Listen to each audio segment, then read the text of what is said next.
We're being joined now from Washington by Mirta Moragas. She's a Paraguayan lawyer and an LGBTI activist. Mirta, thank you so much for joining us. Now tell me, what does the victory or the election of Mario Abdo Benitez mean for social movements, Paraguayan women, and the LGBTI community?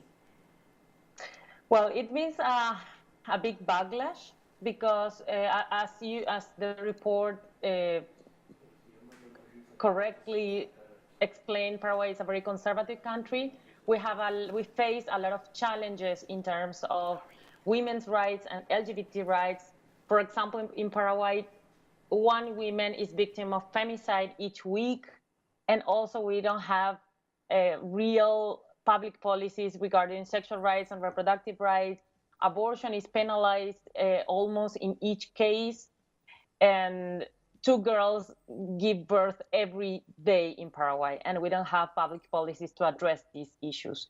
And there's a lot of problems to have a real discussion about these issues in Paraguay because we have a very conservative society, and also these politicians with a lot of strong statements against LGBT rights and women's rights. And for example, last year on October, the Minister of Education banned the old use of gender theory in education. And this is a very big backlash to Paraguay. So in this context, the winning of Mario Abdo Benitez give us little hope to have a better environment, or at least a better, at least hope to something better.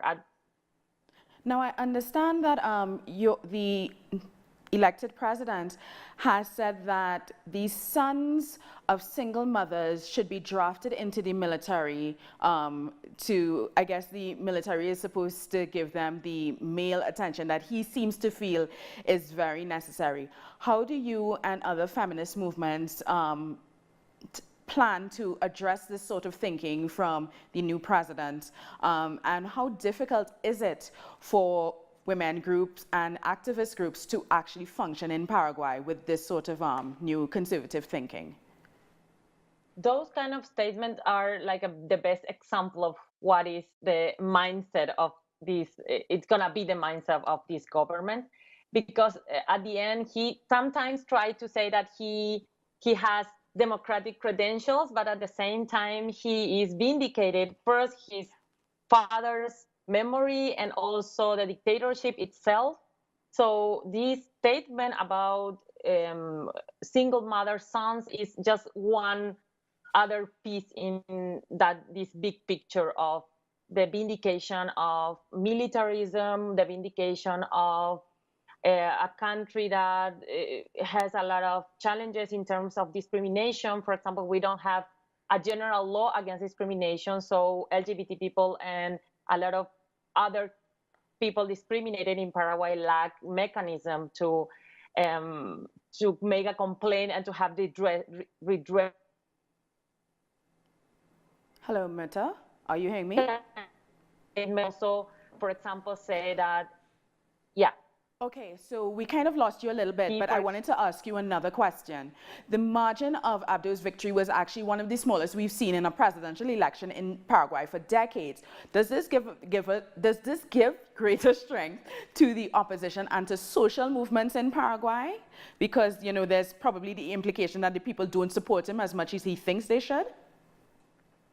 I think that is, we really need still to analyze the results, but I think I have hope in social movement especially, because I think a lot of young people do not support this kind of statement. I think there's, for example, in the last 2 years, we have the biggest demonstrations for women's rights in Paraguay on March 8 and November 25 in Paraguay. So I think at the same time we have this critical mass of people trying to change all these conservative views. So I think it's gonna be there's gonna be a lot of fight. I think human rights movement and women's rights movement and LGBT rights movement are all prepared to face this challenge that this new old government means for us.